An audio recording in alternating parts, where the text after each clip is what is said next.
Happy Sunday, everyone. Happy Sunday, everyone. Salute, salute, salute, salute, salute, salute, salute. Welcome to the Dog Call. I'm your host, Armando Black.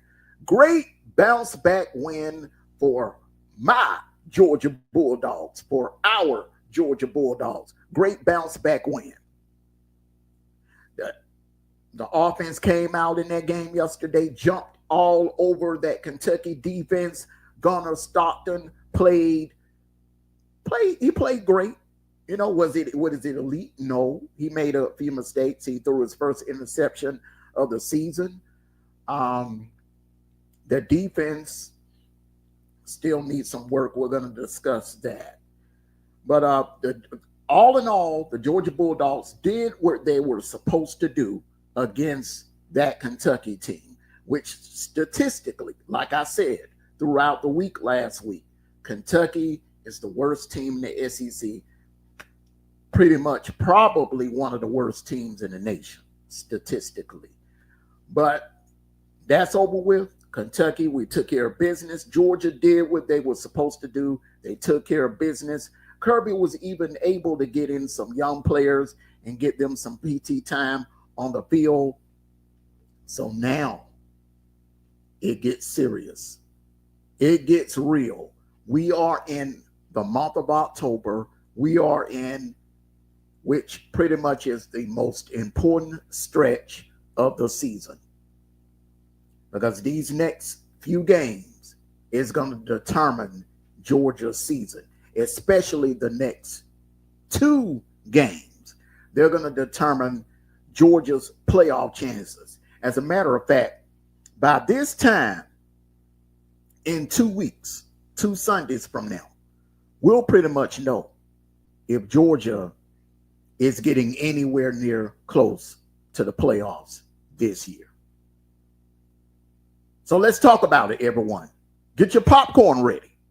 I'm Armando Black, and this is the Dog Call. To go top.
Florida, bring on Bama, and bring on Texas too.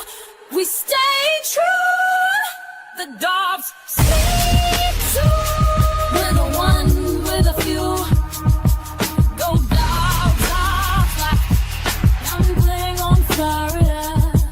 Bring on Bama, and bring on Texas too. Good afternoon. Happy Sunday, everyone. Happy Sunday, everyone. It is a rainy, damp Sunday here in Georgia. You know what old Ray Charles used to say? Rainy night in Georgia. Well, it's not quite nighttime yet, but it is a rainy day in the state of Georgia. So I hope everyone is safe out there on the highways, and make sure you get to point A from point A to point B safely. Well, like I stated earlier, we're in the home stretch of the season. We're in the month of October. We're going into week 7. So we're pretty much over the halfway mark of the season. Can you believe it? It seems like yesterday it was Labor Day weekend and we were kicking off against Marshall. Now here it is, it's October, and right now we're in the middle of a real playoff race. It is a playoff race, a race to be one of the 4 or 3 teams selected for the college football playoffs. Now I'm going to explain to everyone why this game with Auburn is very important. Okay, we took care of business against Kentucky, and we did what we were supposed to do. We did what we were supposed to do. I hear a lot of Disney Dog fans. They're gonna say, "Well, we're back. We beat Kentucky. We blew Kentucky out. We did what we were supposed to do." The offense looked good, but that was against Kentucky. As I stated during the week last week, Kentucky has one of the worst defenses in the nation. Now we are going to be facing a team with one of the best defenses in the SEC. Statistically, Auburn's defense ranks up there amongst the best in the nation. This defense is serious. They held Texas A&M to only 16 points. Remember, Oklahoma had a hard time scoring on this Auburn defense. They tackle very well in space. They have an outstanding pass rush. They can get after the quarterback. So, and think you also got to remember, Michael Morris is banged up. I highly doubt if Ernest Green plays. Our O-line is Monroe Freeling. We lost him yesterday. He came out of the game yesterday against Kentucky. So Hughley had to take the left side, and Gaston, I guess Gaston was still on the right side. But Michael Morris, if he's not able to go Saturday, that's going to be a huge problem. That is going to be a huge problem. It's capped. So you're going to have, it's a possibility that you could have Glover, Gaston, Hughley, Calhoun, 4 underclassmen. You could have 4 freshmen on the line Saturday night going into Jordan-Hare Stadium. That is not a good situation to be in. That is not. I'm hoping and praying that Michael Morris is able to go. I'm hoping and praying that Monroe Freeling is able to go. And it would be a huge plus if we could get Ernest Green back. But from the looks and from what I'm hearing, boots on the ground in Athens, it doesn't look good that we'll get Ernest Green back for Saturday. But Auburn is going to be a tough test. They have a defense. They have a defense. Now, their offense has been struggling, just like ours. But make no mistake about it, just like Florida, Florida went into that game yesterday, was ranked at the bottom in offense. But we knew they had some weapons. We knew they had Dallas Wilson. Dallas Wilson is an elite talent, elite receiver. He's a true freshman. Get used to hearing that name, Florida Gators fan. That kid right there is a future NFL talent. He reminds me a lot of Jeremiah Smith. Big, rangy, very strong, can still, he's very physical type receiver. and he's going to be a problem moving forward. Auburn has those kind of weapons. Coleman, Simmons, Eric Singleton. Do you all remember Eric Singleton? Do you remember what Eric Singleton did to us last year, Black Friday in Athens, when he was wearing a Georgia Tech uniform? Well, that same Eric Singleton will be in Auburn Saturday night wearing an Auburn uniform. So once again, we're faced with what we were faced with against Bama. Bama and Auburn are kind of similar. The only difference is I would take Ty Simpson over Jackson Arnold any day, all day, every day. But Auburn has an elite defense. Auburn could easily be 4-0 right now. Easily. If the ball would have just bounced a little differently against Texas A&M, and if the refs wouldn't have screwed up on a couple of calls in that Oklahoma game, we could be sitting here right now talking about an unranked Auburn top 5 or top 10 Auburn team. Easily. But they have a lot in front of them. And the thing about it with Auburn, they have 3 marquee games left on their schedule. 3. They have they have Georgia, Missouri, and that Iron Bowl showdown with Bama. This Auburn team, right now as is, they're capable of winning all 3, and here's why.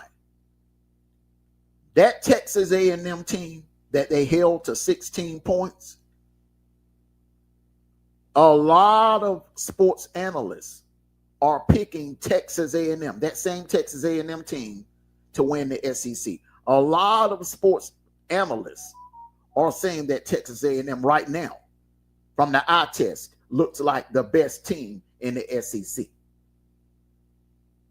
And Auburn took that team to 4 quarters, and Texas A&M only managed to score, 16 points? Which means that Auburn defense had them kicking a lot of field goals in that game. So, whatever bag of tricks that Mike Bobo has, and with the weapons that we have, just like Auburn, Georgia has weapons. I don't give a damn what any of you say. I don't give a damn what any of the haters say. Georgia has some weapons this year. Zachariah Branch is elite. He will be drafted in the NFL. He will be playing on Sundays next year. Noah Thomas is an elite talent. Kobe Young is an elite talent. Landon Humphreys, not quite elite, but he's a gamer. We have some talent at receiver. The problem is Mike Bobo, he don't know how to use them. Because if he did, we would have dropped 60 on that pathetic Kentucky defense. If he did know how to use those weapons, we would have hung 40 on Bama. Because Bama's defense is very suspect. Offense is nice for 30 minutes, but their defense is suspect. A good offensive coordinator with the weapons that we have would have been able to exploit that suspect defense. But this Saturday is a totally different ball game. Auburn's defense is ferocious. Auburn's defense is very physical. They're big and stout on that D-line. In my opinion, Auburn has one of the best defenses in the SEC. One of the best defenses in the SEC. Not too many defenses can hold that Texas A&M offense to only 16 points. They're a problem. They are a problem. So whatever Mike Bobo has in his arsenal that you cannot, and I'm going to tell you this right now, ladies and gentlemen, that bubble screen jet sweep bullshit is not going to work on Auburn. Their linebackers are hella fast. They have some very fast linebackers. What worked on Kentucky is not going to work on Auburn. The only way you're going to be able to get Auburn, and the only way we're going to be able to win this game Saturday night, we're going to have to go downfield. We're going to have to beat them downfield. They have fast, stout linebackers that can get upfield, that can get in the backfield fast. Remind me of kind of like the Tennessee linebackers. They were very fast. So what do we have to do against Tennessee? We had to beat them downfield. That is the only weakness that I see in that Auburn defense. You got to get into that secondary, like Oklahoma did, like Texas A&M did. They did enough. They got into that secondary enough. They're hard to run on. So if any of you think that we can just line up and run all day on that Auburn defense, you need to get your head out of those dizzying clouds, because that ain't happening. What we did to Bama is not going to go down like that, and it's not going to work against that Auburn defense. That Auburn defensive front, they don't allow many rushing yards. They do not. They do not allow a lot of rushing yards. You got to get them downfield. You got to hit them with big plays. And this is the game that Mike Bobo has to grow a pair and call some plays and turn Gunner loose. Let Gunner run. You cannot make the same mistake that you made against Bama, trying to turn Gunner into a pocket passer. You got to let Gunner be Gunner. And you got to let this kid take some chances down the field. Because this Auburn defense is for real. This Auburn defense is stout. They're tough. They're physical. And they are fast. Hella fast. So if you thought that Bama defense was tough, was hard to score on, wait till Saturday night. Now, I haven't made my pick for this game yet. I've been going back and forth. And let's look at the tail of the tape right here. Auburn has lost 2 SEC games.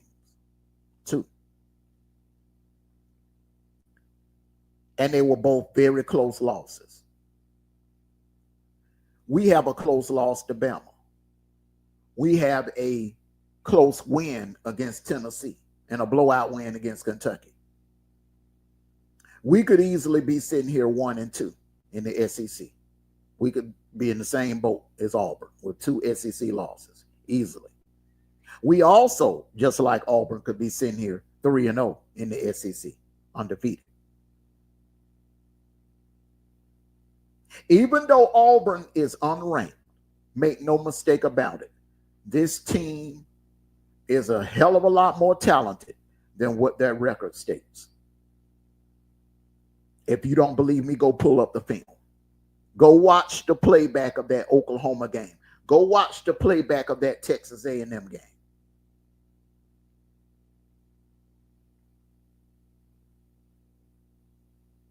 Now on offense, Jackson Arnold can be like Jekyll and Hyde.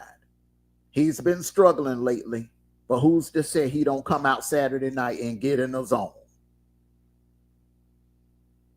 And that leads me to my biggest concern. My biggest concern. Remember what I told you to look for in that Kentucky game? Remember when I did the dog call last week, what I told you to look for in that Kentucky game? I knew we were going to improve on offense. I knew Mike Bobo was going to turn that offense loose. I was looking at the defense. Only 1 sack against the worst pass protection team in the SEC. Only 1 sack against one of the worst O-lines in the SEC. A few pressures here and there, a few havoc plays here and there. But that quarterback still had time to sit back there and throw the ball. That's what makes me nervous. They weren't able to run.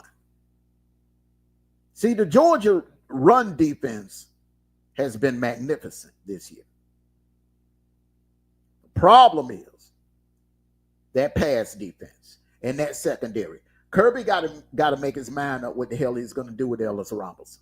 Right about now, I think you got what you got. This is his second year with the program. It ain't that much damn developing you can do. I think you got what you got. And I really wish that Kirby would have went in the portal and got a DB. Just like he did in 2021 when he went in the portal and got Darion Kendrick. I think it was imperative for Kirby to go in the portal and get another DB to play on the other side of Everett. And speaking of Dalen Everett, his play has regressed. He needs to get his shit together or his draft stock is going to fall tremendously. Because coming into this season, he was labeled as one of the best DBs in the nation.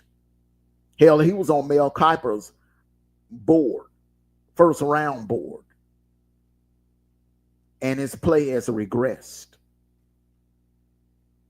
He's regressed. He's not, so far, is not having too good of a season. Nothing like last year. Kind of looking more like his freshman year. But hopefully he can turn all of that around. Hopefully he can turn all of that around. But on the other side, I think Damani Jones is your guy. I like Kelly. I like Kelly's speed, his physicality. He can tackle in space. He made a few mistakes. He made a few mistakes yesterday, giving up some penalties. I think Kelly, if he was to learn how to turn around and play the ball, because he has the speed, he has the size, he has the physicality, I think he's going to be a damn good DB for us in the future. And I'm looking forward to watching that kid play on Saturdays for my Georgia Bulldogs. So look out for Kelly. He's going to be great on that defense. This year is a growing pains. It's growing pains, but I would be getting him ready because I'm just being honest. And I know a lot of you out there, you love Ellis Green, you're huge Ellis Robinson, I'm sorry. You're huge Ellis Robinson fans. I'm getting the names mixed up. You're huge Ellis Robinson fans, but I'm just being honest with you. Like my co-host would always say, D-True, shout out to D-True, those stars don't mean a damn thing. Once you hit the campus, once you put on that damn college football uniform and you go out there on that field, those stars don't mean a damn thing. They don't mean a damn thing. We've seen kids come in, walk-ons. Hell, our winningest quarterback that won us 2 national titles was a walk-on. One of the best receivers to ever come out of Georgia, Larry McConkey, was a 3-star. A.D. Mitchell, 3-star. Made a key catch in that national championship game in the Indy. Those stars don't mean a damn thing if it ain't in the kid to develop to the next level. You can have all kinds of elite talent, but if that talent don't choose to be developed or don't want to put in the work to strive to become better at the next level, it ain't a damn thing you can do for that kid. Now, I'm not saying, let's give up on Ellis Robinson, but I'm just saying, if you continue to leave him out there, he's going to cost us games. He's going to cost us points, which is going to cost us games. He's not physical. He can't tackle worth a damn, and he's slow. He's getting beat. He's getting beat all the time. He's been getting beat all season.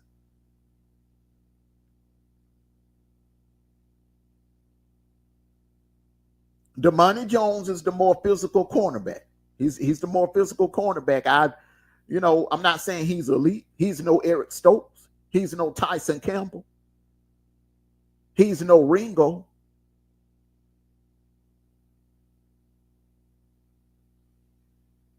But I will feel better having him on that side because he won't cost us a game. Like I think Ellis Green would actually cost us a game. I look at Ellis Green, I think about Malcolm Parrish. And I'm not being ugly. I'm not trying to be mean or anything like that. I'm just calling it down the middle, ladies and gentlemen. I keep it real over here. You see, one thing about me, I'm not a Disney dog and I'm not a Debbie Downer dog. Those two types of fans get on my nerves. Those Disney dogs that think everything, look at everything through a rose-colored glasses. Oh, the dog's gonna be good. Oh, don't worry about the pass rush. Oh, Kirby may be saving it. He may be secretly saving it. That's what a Disney dog would say. Don't come down so hard on Mike Bobo or Amondo. Mike Bobo he's not gonna put everything out there. He's not gonna show Auburn everything. He's not gonna show Ole Miss everything. That's what a Disney dog would say. And then you got your Debbie Downer dogs. Gunnar Stockton makes one mistake in the game. And the Debbie Downer dog will say, well, Gunnar Stockton is the problem. We need to get Gunnar Stockton is not a good quarterback. Gunnar Stockton this, Gunnar Stockton that, Gunnar Stockton this. He ain't playing elite. What quarterback is playing elite? Besides a handful. Dante Moore at Oregon is one. The kid up in Maryland is another. When I mean elite like highlight reel. Elite. Like Joe Burrows, Trevor Lawrence, Cam Newton. I'm talking about that kind of elite. Vince Young.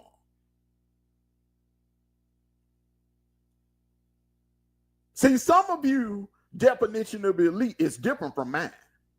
I don't consider Ty Simpson elite. I don't consider Julian Sand elite. I never consider DJ Lagway elite. Carson Beck, I don't consider him elite. He's playing behind an elite O-line. Hell, I could probably get back there and play quarterback behind that Miami O-line and put up the same damn numbers. I'm quite sure if I put Gunnar Stockton behind that, bring that Miami O-line to Georgia. Swap what we have with Miami at O-line, and I guarantee you Gunnar Stockton will be putting up Heisman numbers right now. Remember, tickets are sold. Remember this. Wars are fought in the air, but they're eventually won on the ground. What I mean by that is championships are won and lost in the damn trenches. If your O-line is not up to par and your D-line can't get to the quarterback, you're not winning a championship.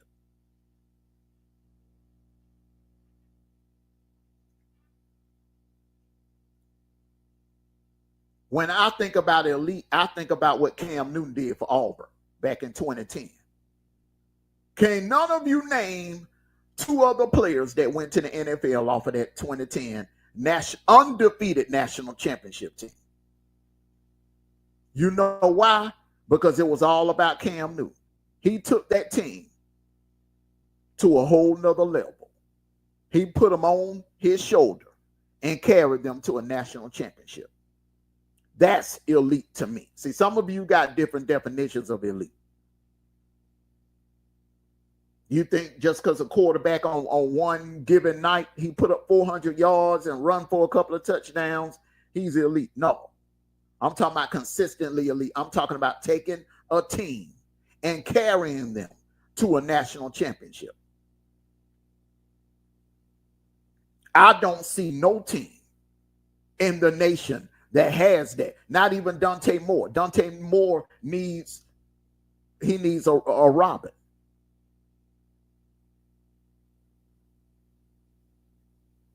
I don't see that caliber of quarterback. I don't see no team that has that caliber of quarterback play in college football this season. So some of you Dogs fans are saying, well, we need an elite quarterback. We need elite. Hell, there's a lot of fans that feel the same damn way, because I don't see no team with an elite quarterback. Not this year. I see a lot of second-tier quarterback, top second-tier quarterbacks, but I see a lot of top-tier quarterbacks and mid-level quarterbacks that are great game managers or just in a situation where they're playing behind an outstanding O-line that's giving them time to throw the ball. I see a lot of that, but I don't see no Joe Burrows. I don't see no Trevor Lawrence. I don't see no Cam Newton. I don't see no Tim Tebow. Hell, I don't see no Johnny Manziel on any team.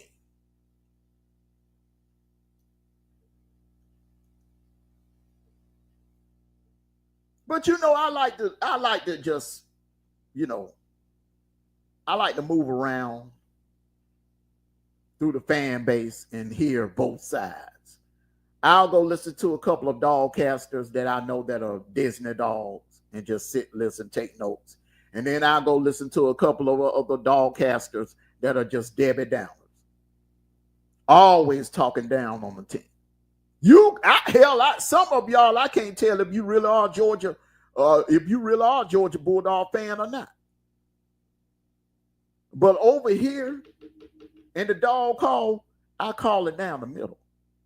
If a player needs to be called out, I'll call his ass out, like I did with Nate Frazier last week, Ellis Robinson. I called out Gunner after the Austin Peay game.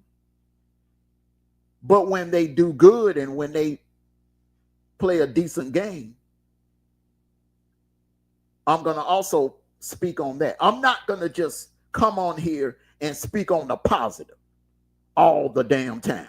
That's Disney dog shit. I'm not going to come on here and talk down on the team all the damn time. That's Debbie Downer. That's Debbie Downer dog talk. Over here, I'm going to keep it consistent all across the board.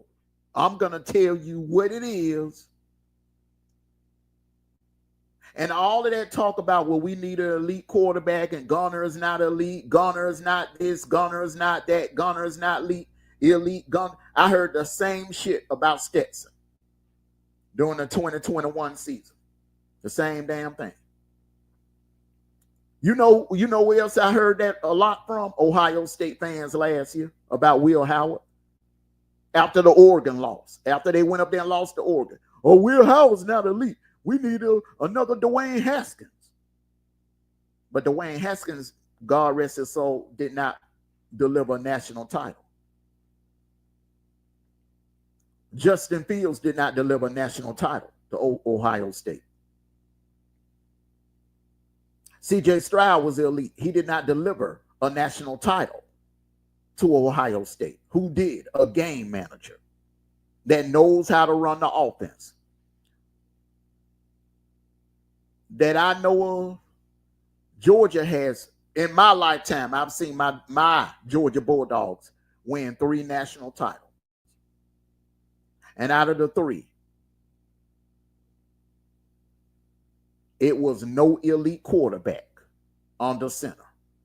1980, Buck Bellew was far from elite, but he was a damn good game manager, and he was mobile.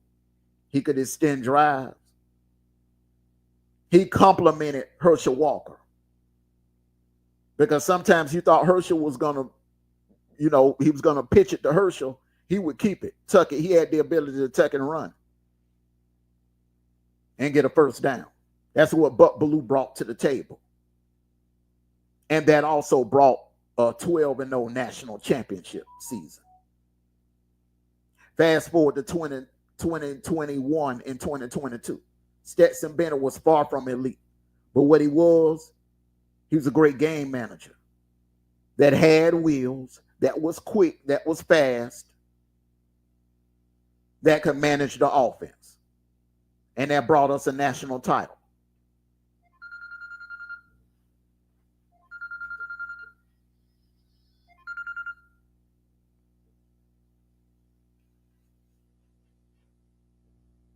So do we have flaws? Yes. Like I've stated and like I've been stating since the Marshall game, our biggest issues are on defense. So I don't understand why anybody could be pointing a finger at Gunner and saying Gunner is the problem. The defense is the damn problem. Did you not see that Bama game? All of those third down conversions? 14-play drive, 17-play drive, 16-play drive. Hell, our offense couldn't get the ball enough because the defense couldn't get off the damn field. That's the problem with my Georgia Bulldogs. I don't know what game y'all are watching.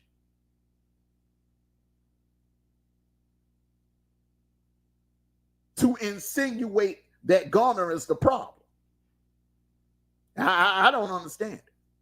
Now, is he playing lights out? Is he playing elite? Is he on the level of Aaron Murray? Hell no. Is he on the level of Matthew Stafford? Hell no. And on that note, we have had elite quarterbacks. Want me to name them? In my lifetime, Eric Zier, David Green, DJ Shockley, Matthew Stafford, Aaron Murray.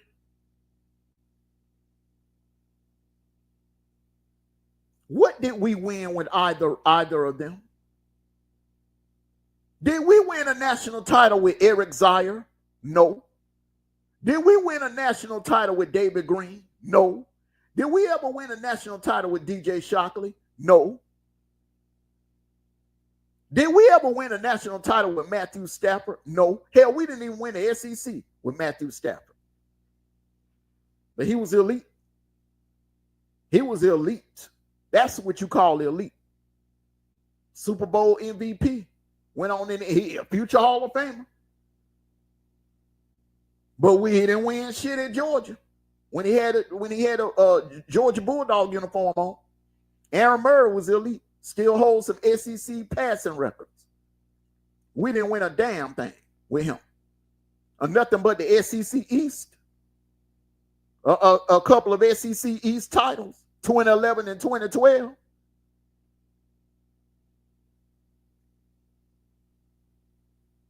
We ain't never won a national title with an elite quarterback. They're nice to have.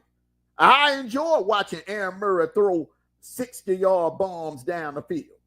Matthew Stafford throwing 60 and 70-yard bombs down the field. I enjoy watching DJ Shockley make defenders look silly. I enjoy watching, as a kid, watching Eric Zier light up SEC opposing secondaries. I had fun. I love watching all of that. Don't get me wrong. But I would rather have a quarterback that can deliver the chip. Flashiness is fine, but a quarterback that can manage the offense and deliver the chip the way Stetson did twice, I'll take that over flash any day.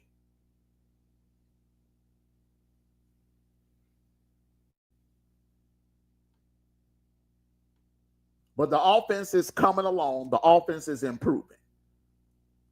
We finally found our RB1.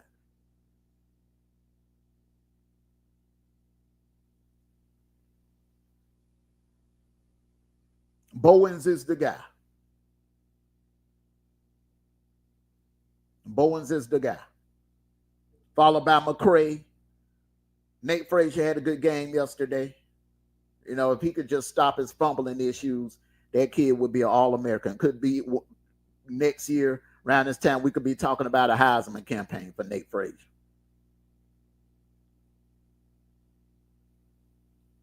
But we are good at running back. We are loaded at running back. We, unlike other teams have issues. I guarantee you, any Bama fan would love to trade places, would love to trade backfields. Jam Miller is the only one they got, really, that can actually move the chains, that they can depend on. This Jam Miller. Some Jam Miller go down, that's gonna put a big, huge plug in that offense if Jam Miller go down.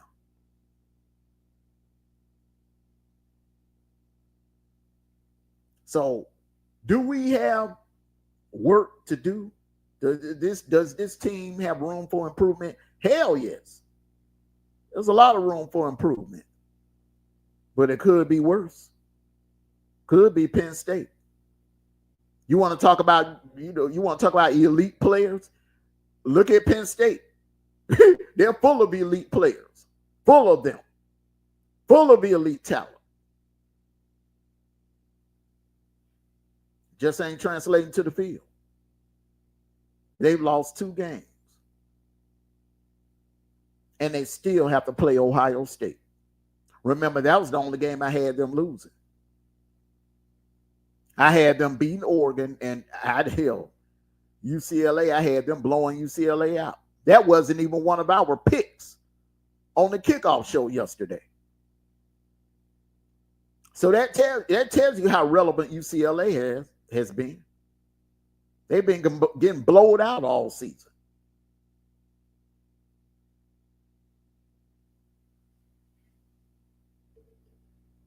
Could be worse. Could be Texas. Remember all the hype that Texas had coming into the season? Every network had them predicted to win the national title. Every network had Arch Manning predicted to win the Heisman. Now here it is, October the 5th, and everybody's ready to pile dirt on them. So I say that to say this: we have a lot in front of us, a lot left in front of us. These next few games are very important. Auburn, Ole Miss, Florida, Mississippi State, and Texas. The next 5 games is like a de facto playoff for Georgia. Because now I know some of you go say, well, Georgia can lose 2 games and still get in. Are you sure about that? Are you sure about that? Because I remember Miami lost 2 games last year and didn't get in. They were left out. Being 10-2 does not guarantee you a shot at the playoffs. You see, I don't trust this playoff committee because they're all about ticket sales. It's a popularity contest with them. Do you really want to be in a situation where come December on Selection Sunday, we're sitting there at 10-2 and Notre Dame is sitting there at 10-2 and there's 1 spot left? And it comes down between a 10-2 Notre Dame and a 10-2 Georgia. Do you really want to take your chances with that? Because I damn sure don't.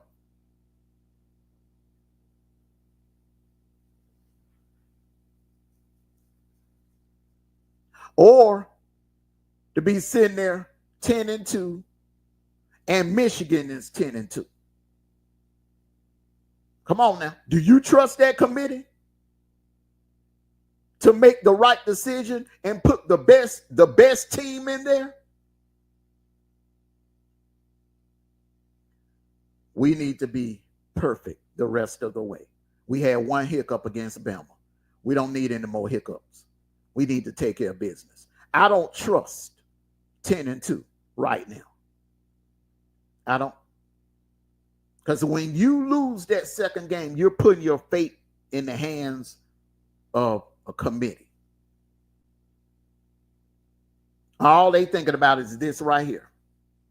Money. Politics. Popularity contest. And don't forget about that SEC fatigue. Don't forget about that SEC fatigue. That SEC fatigue is real. I see a lot of you tend to forget about that. But hey, I digress. But once again, congratulations to our Georgia Bulldogs. Great win yesterday. And hey, that's the way you do it. Get out there first quarter, go out there and score. If we can do that every game from here on out, then we'll be in great shape. Playing from behind is not a good idea, especially when our O-line has issues, when our O-line is hit with injuries and our defense does not have an elite pass rush. We're not what we were a couple of years ago on the defensive line.